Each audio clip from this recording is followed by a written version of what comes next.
Halo, dengar nggak Mbak? Halo, halo, sama nggak ngomong tak matiin loh Mbak. Oke. Saya selalu bilang kalau telepon saya sinyalnya yang bagus ya. Kalau kalian sinyalnya nggak bagus, saya nggak bisa telepon lagi.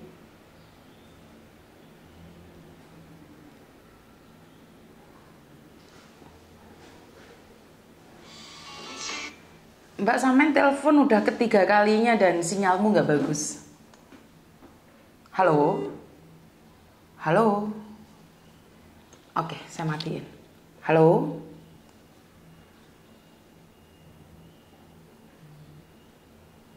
Halo Mbak sinyalnya jelek jangan telepon ya. Soalnya aku nggak bisa ngomong sama kalian kayak gini. Ini orang lain yang telepon sebentar ya. Halo?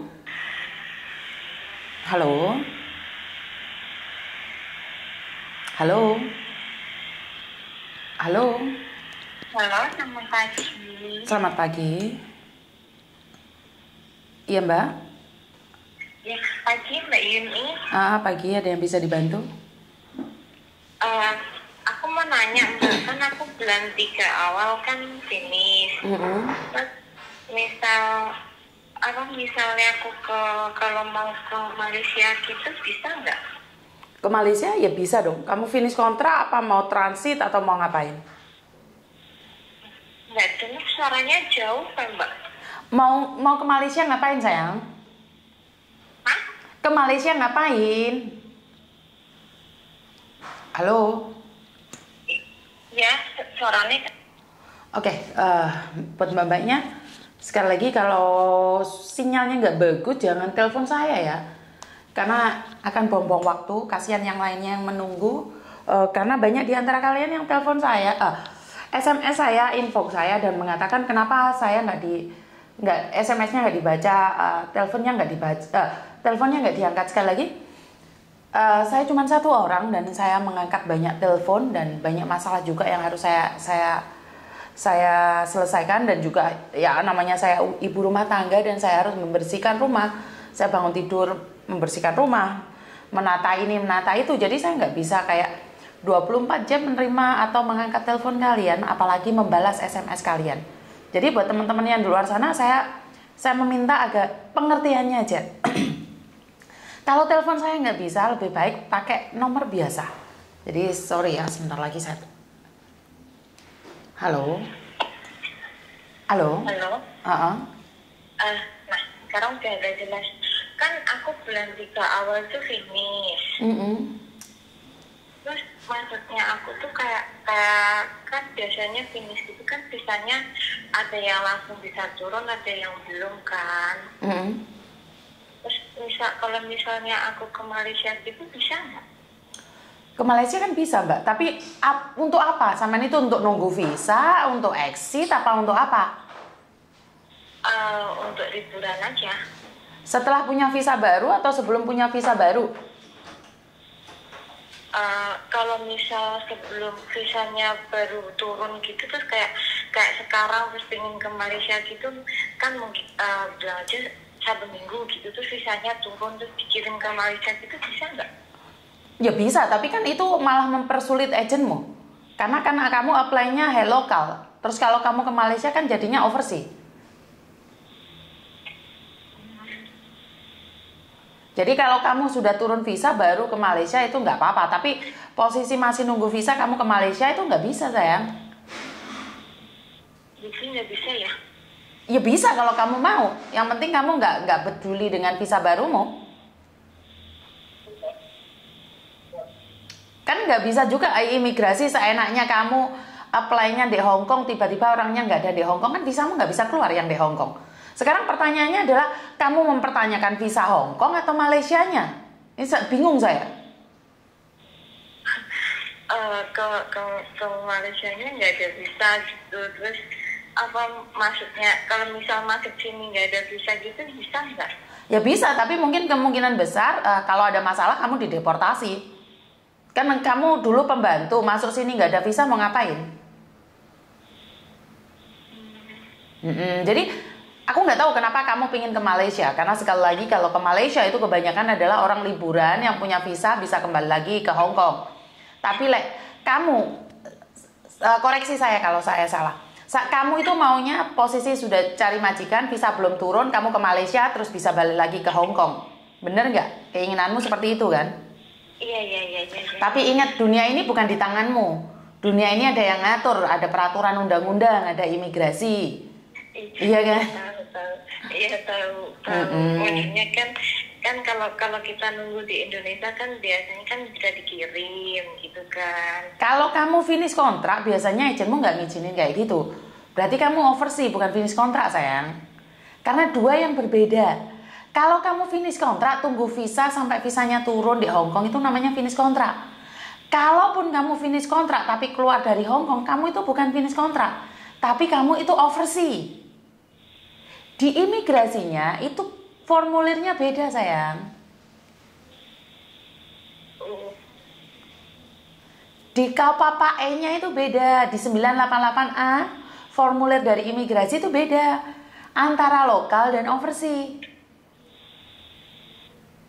Dan pengeluarannya visa juga beda. Kalau overseas itu reference number-nya EHAVE, tapi kalau di Hong Kong lokal itu VSDL. Jadi ada tanda-tandanya sendiri. Nggak bisa kamu finish kontrak, kamu cari majikan di sini, tanda tangan di sini, masuk imigrasi, terus kamu tinggal di Malaysia, terus kamu balik lagi ke sini. Itu nggak bisa seperti itu. Runyam dunia persilatan, kamu maunya kayak gitu semua. Bisa dipahami? Bisa. Ada yang lain lagi sayang? Nggak ada, soalnya kan lagi urgent gitu kan. Terus karena ketepaan juga bulan 3 itu aku finish gitu. Lagi apa? Lagi ada masalah penting gitu.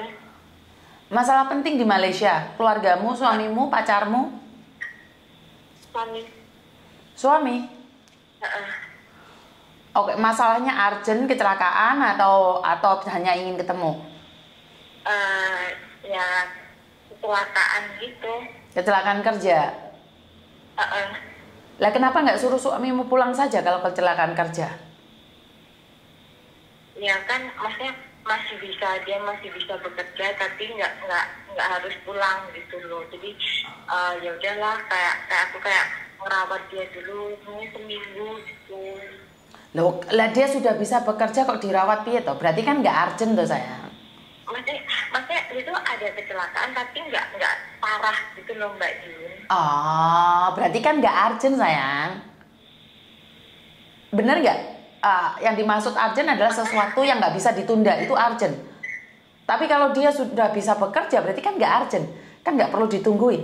Berarti kamu nggak dia nggak bisa bekerja karena dia di rumah, terus nggak ada yang jaga, nggak ada yang rawat gitu loh. Sebentar Dok, ngomong-ngomong gurung sampai sak menit wis beda lagi loh.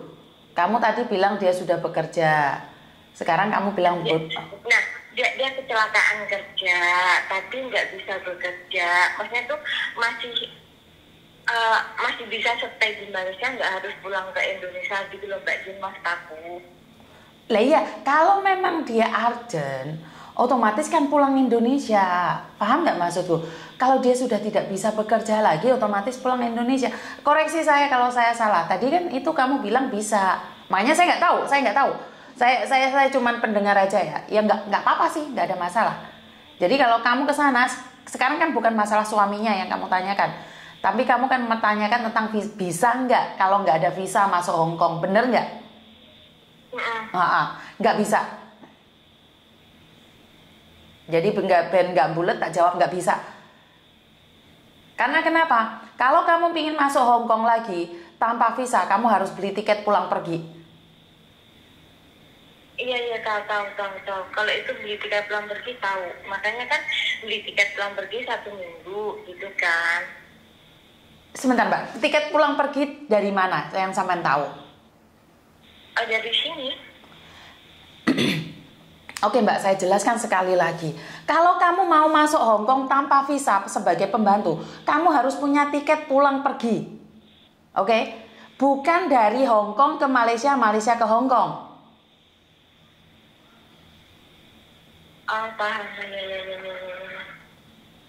Jadi kalau kamu mau masuk Hong Kong lagi tanpa visa, kamu harus beli tiket pulang pergi.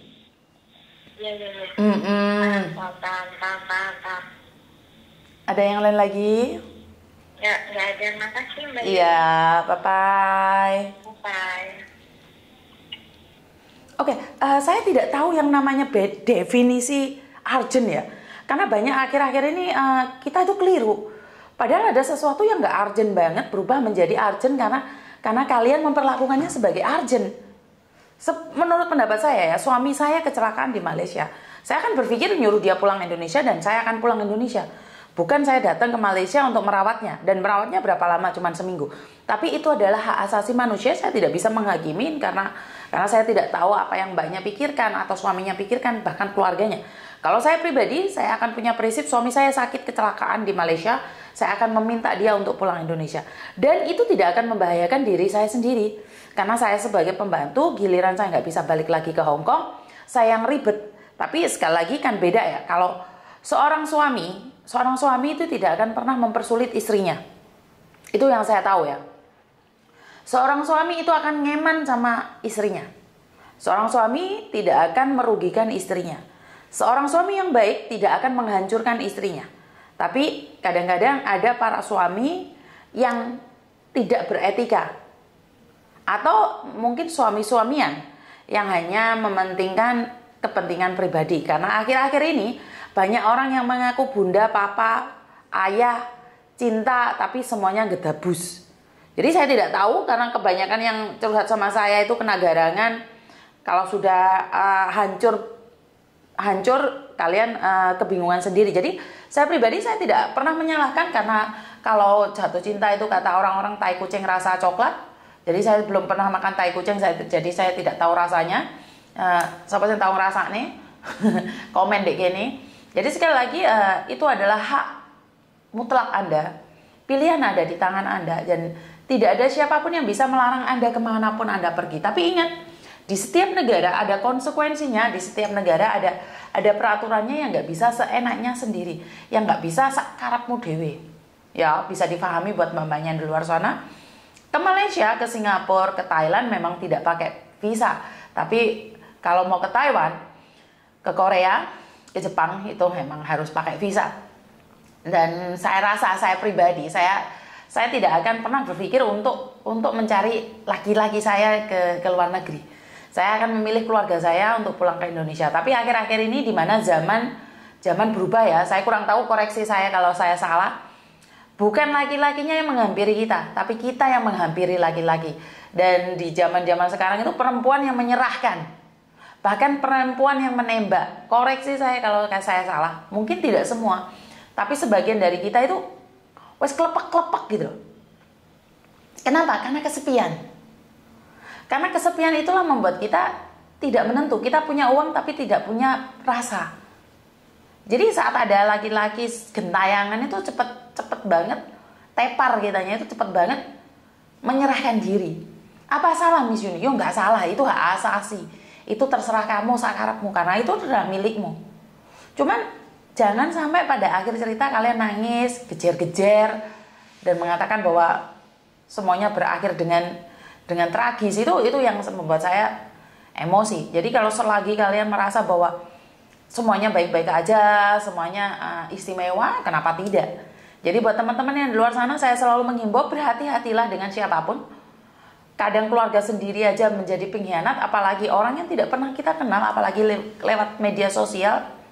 Dan saat kita tidak bisa memberikan apa yang dia mau, maka nyawalah taruhannya.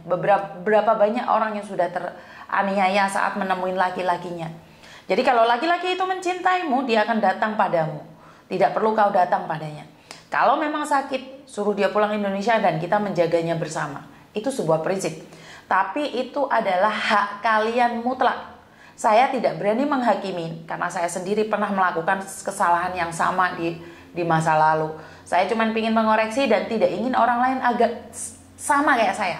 Saya tidak ingin orang lain kayak mempunyai pengalaman yang sedih sama dengan saya. Jadi buat teman-teman yang di luar sana, jaga stamina, jaga kesehatan rohani, jasmani, dan jaga hati. Kurang lebihnya saya minta maaf. Wassalamualaikum warahmatullahi wabarakatuh. Berkat Tuhan mengalir atas hidup kita semua. Semoga semua makhluk hidup bahagia dan bye-bye.